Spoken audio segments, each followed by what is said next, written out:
Welcome to the Where Do Gays Retire podcast, where we help you in the LGBTQ plus community find a safe and affordable retirement place. Join Mark Goldstein as he interviews others who live in gay-friendly places around the globe. Learn about the climate, cost of living, healthcare, crime and safety, and more. Now, here's your host, Mark Goldstein.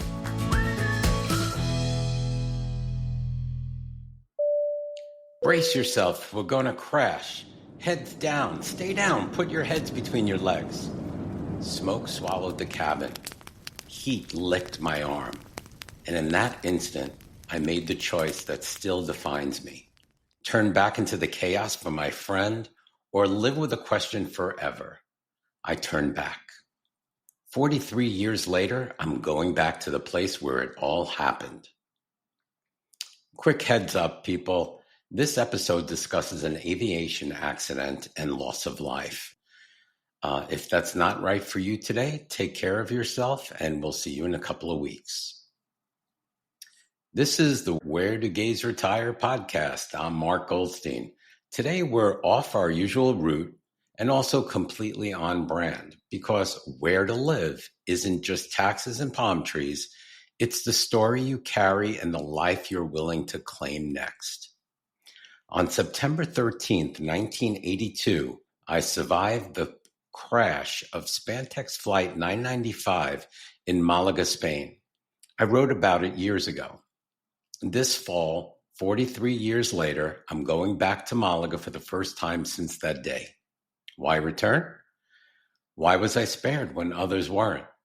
And what does that have to do with walkable cities, queer community, and retirement? Let's talk about the day, the aftermath, and the choice to keep living forward. I was 24 years old.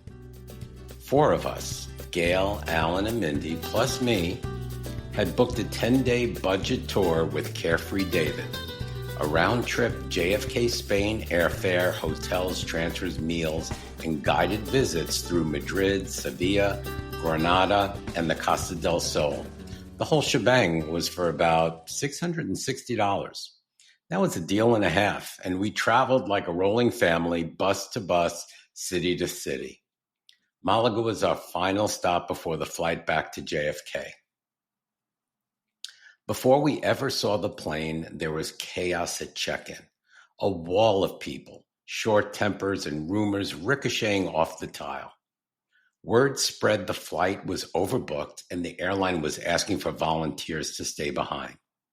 In theory, you can get vouchers and a cute story. In reality, this was a charter, no regular schedule. We'll get you out eventually. Days? What does that mean? Days? A week? A month? No thanks. Staying was really non-negotiable. I was in a foreign country and wanted to get home. This was my first job that I ever had on Wall Street, and I was a department supervisor at Drexel Burnham Lambert.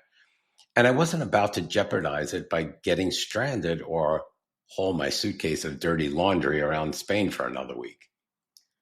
At the gate, it was the same energy. People everywhere. Announcements in Spanish and English, a few volunteers stepping out of line, the rest of us clutching paper boarding passes like winning lottery tickets that hadn't been drawn yet. Eventually, they called us in groups. Instead of a jetway, we walked across the tarmac and climbed a set of metal stairs into the DC-10. Sun on the aluminum, the smell of fuel in the air, everyone jostling carry-ons up the steps. Old school, literal boots on the ground boarding. Now picture a charter DC-10 packed to the gills, rows that felt endless, a TV with a VCR strapped on it like the in-flight entertainment had a coupon. You go cheap, you get cheap, right?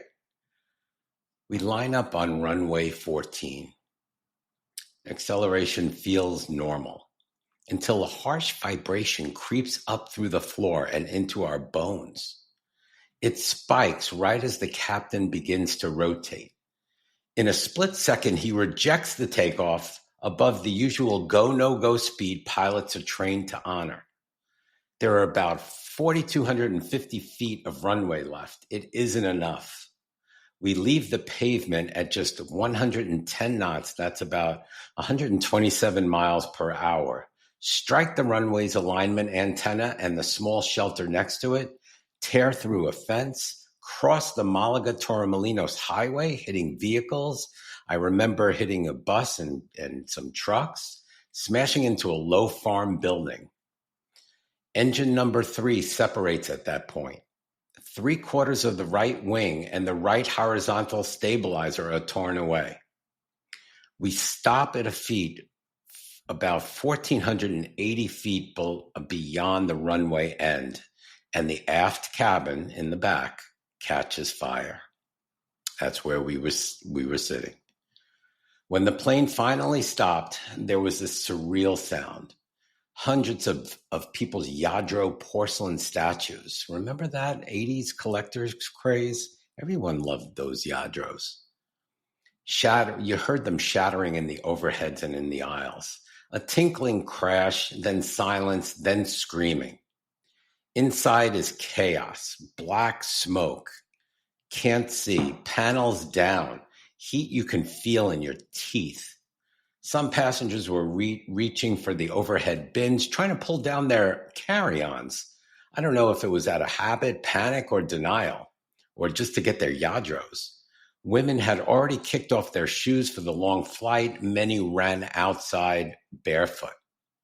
I took nothing, not a bag, not my passport, not a single extra piece of clothing, just me and my clothes that were on my back. My adrenaline had one instruction: survive, get out, live.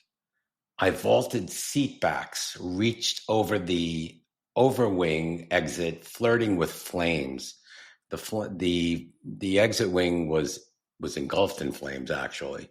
And I remembered Gail. You don't leave your people. I turned back, grabbed her arm, and we flew over those rows together. We jumped. Burn on my arm, knee swollen, lungs full of soot, but alive. One friend made it out a different door before we could escape. The other trailed behind us as we jumped last. She broke a toe. And the passenger on my aisle side, well, I never saw her get out. That's how razor thin the margin was. I honestly believe if fewer people had tried to salvage carry-ons from the overheads, more could have made it out. Seconds mattered. Every delay in a smoke-filled cabin cost somebody oxygen. Many did not make it. The official toll is 50 lives lost, 47 passengers and 3 cabin crew members, and roughly 110 injuries. Early wire reports said 46. My memory held, for some reason, 54 deaths. In triage fog, numbers slide. The settled figure is 50. For the record, and because accuracy matters, the investigators found the retread on the right nose wheel began to peel during the takeoff roll, causing the severe vibration. The captain rejected after rotation above V1. That breaks normal procedure, and it was judged reasonable given the abnormal symptoms, split-second timing, and a limited training for non-engine failures on takeoff. With that sequence, alignment, antenna, and shelter, highway, farm building, post-crash fire matches the official analysis. If rejected after rotation sounds like pilot speak, here's the plain version. There's a speed on takeoff where in normal life you're committed to fly. Braking won't stop you in time. What happened felt so wrong that the captain tried to stop anyway. It was a human call in an inhuman moment. Two truths at once. Procedures exist for a reason, and sometimes your gut says this is not a normal emergency. That day, we got that kind of decision that's easy to pick apart in hindsight and impossible to envy in real time. I don't romanticize any of it. I just want to honor the complexity and the people who did their best minute by minute as a very bad chain of events unspooled. Survival isn't cinematic. It's soot in your lungs, a triage number slapped on your chest, and a doctor looking at Gail's leg and saying, nada mucho. No x-rays were taken.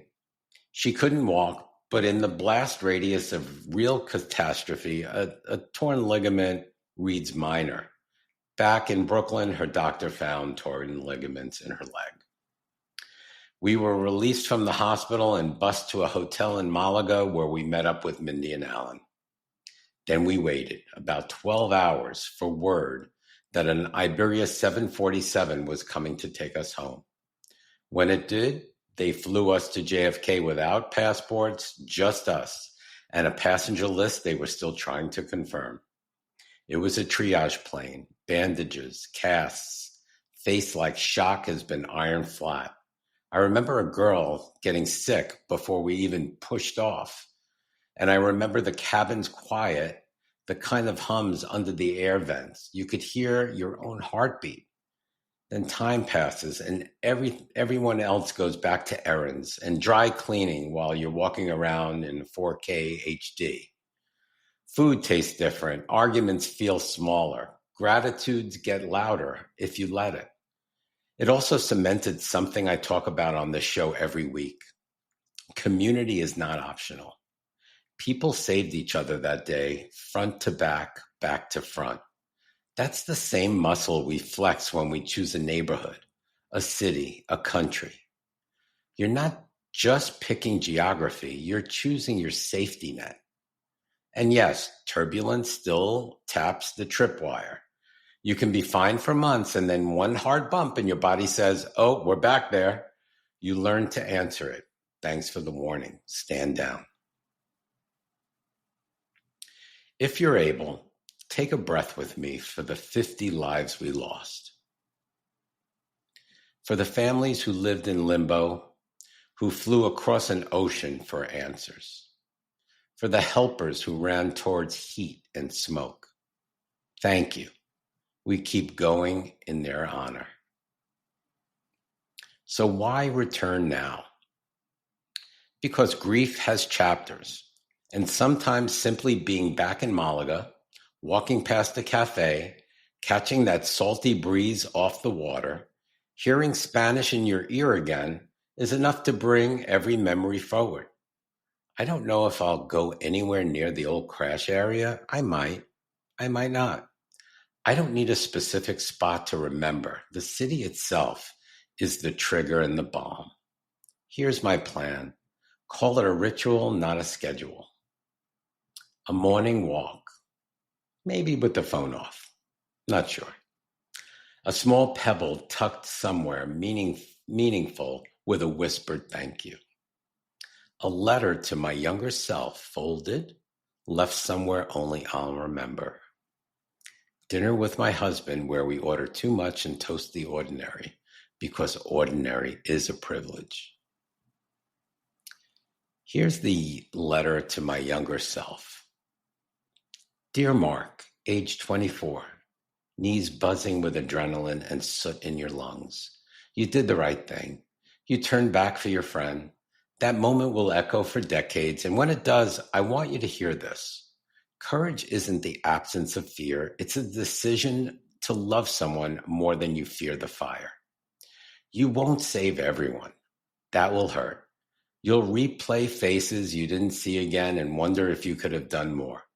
Let me spare you a few years. You did enough. You lived, and that obligates you not to perfection, but to presence. You'll still hate the turbulence. You'll still fly anyway. You'll build a life with a good man, start over in places that fit your nervous system, and you'll learn that a bench in the shade can be as holy as a cathedral. You'll make community on purpose. You'll tell this story 100 times, not to relive it, but to release it. You'll go back to Malaga someday. Maybe you won't visit the exact spot. You won't need to. The city itself will be a trigger in the bomb. When the salt air brings the memories back, let them. Then order dessert. Choosing joy is not disrespect, it's obedience to survival. One more thing. Keep the motto, you go cheap, you get cheap. but spend lavishly on what matters: time, love, sidewalks you can actually use, and people who would turn back for you too. I'm proud of you. Keep going. You with a few more miles and softer jaw. Yes, I still plan to eat embarrassingly well. Grief and gratitude can share a table.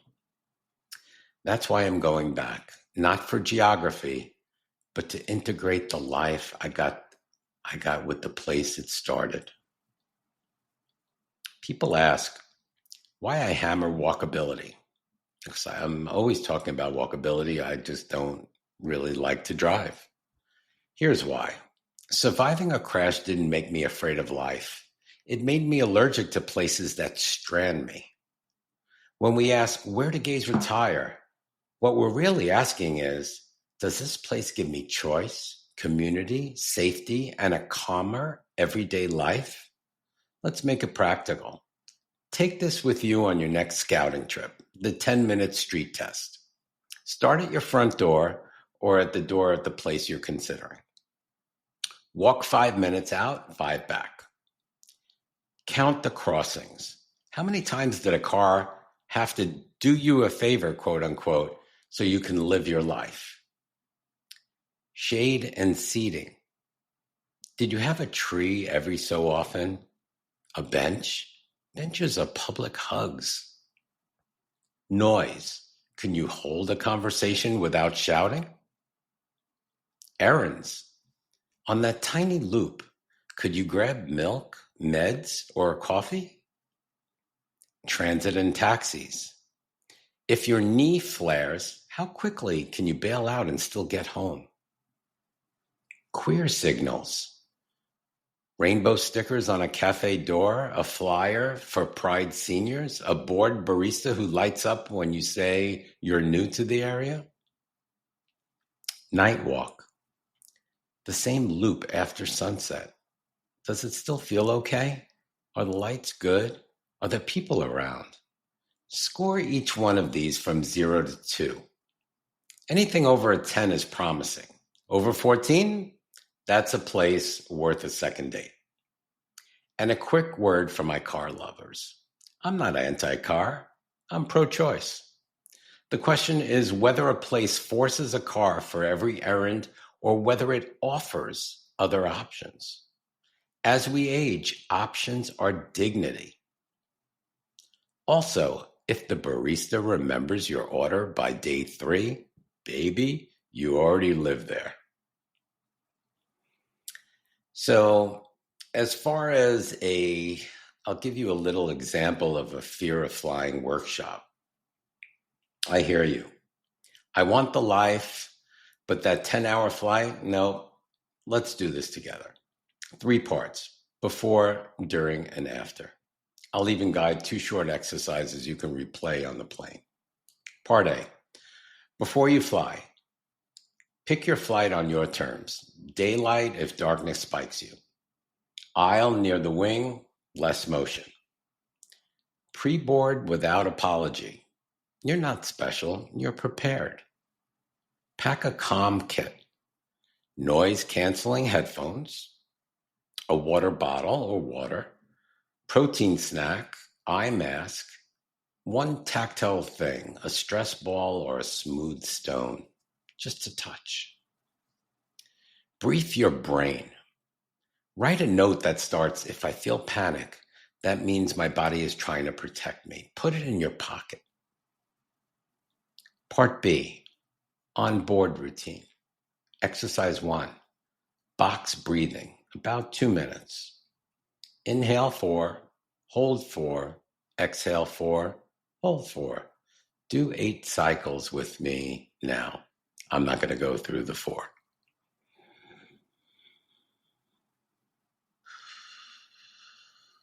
That felt good. Okay. Exercise 2, 5-point grounding. C, name 5 things you see.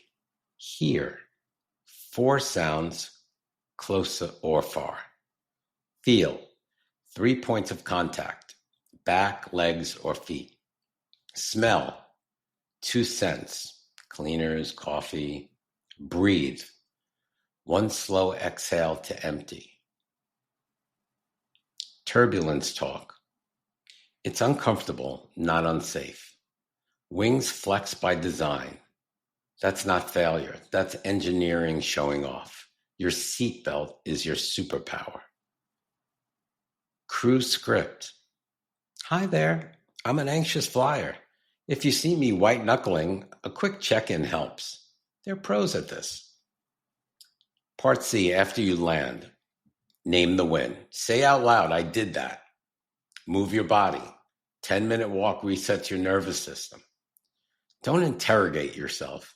You don't have to explain your feelings to earn the life you want. If your clinician suggests medication, great. Chemistry is allowed. So is pride. I was scared. I flew anyway. You should see the first time I flew after the crash. I was kind of stupid, and I should have took a short flight from New York to Boston for 40 minutes. But what do? I take a flight 5-6 hours to San Francisco. I don't know. But after I got up in the air, I was fine. Anyway, when I say 50 out loud, I'm saying people, not a statistic. 50 families with empty chairs. That's 50 stories frozen mid-sentence. I don't pretend to know why I lived. Survivor's guilt doesn't vanish. It gets repurposed. I can't answer why I lived. I can only answer what I'll do with it. How I honor them. I tell the truth about that day. I choose connection over isolation. I pick places that let me help my neighbors and let them help me. Sometimes honoring means going back to touch a city that holds your past. And sometimes it means starting over somewhere new and letting the version of you that survived be the one who picks the neighborhood. You're listening to the Where Do Gays Retire podcast. I'm Mark Goldstein. If this episode helps, share it with someone who's stuck at the gate. Now let's land this plane. Here's my promise. I'll keep telling the truth about what scares me and what saves me. I'll choose places that lets me live, not just exist. And I'll keep inviting you to do the same because you deserve a life scaled to your courage, not your fear. If you see me in Malaga this fall, maybe quiet on a seaside paseo or outside in a cafe, you'll know I'm saying the names. Then I'll head to dinner because remembrance and joy can split the check. If this resonated with you at all, tell me your story. Fear of flying wins, the place that changed you, the city that finally felt like home. Join us at wheredogaysretire.com. You could email me at mark@wheredogaysretire.com or join our free website, lgbtqseniors.com. In 2 weeks, actually, we'll be back to our regularly scheduled walkability antics. Until then, hold your people close. Pick a place that picks you back, and remember, you go cheap, you get cheap. But sometimes you get a story that changes your life. Take care. Have a great week. Bye-bye. Thank you for listening to the Where Do Gays Retire podcast. If you enjoyed today's episode, please subscribe to our podcast and consider making a donation by clicking the coffee cup on any page at www.wheredogaysretire.com. Each cup of coffee that you buy costs $5 and goes towards helping us continue the podcast. Thank you for your continued support.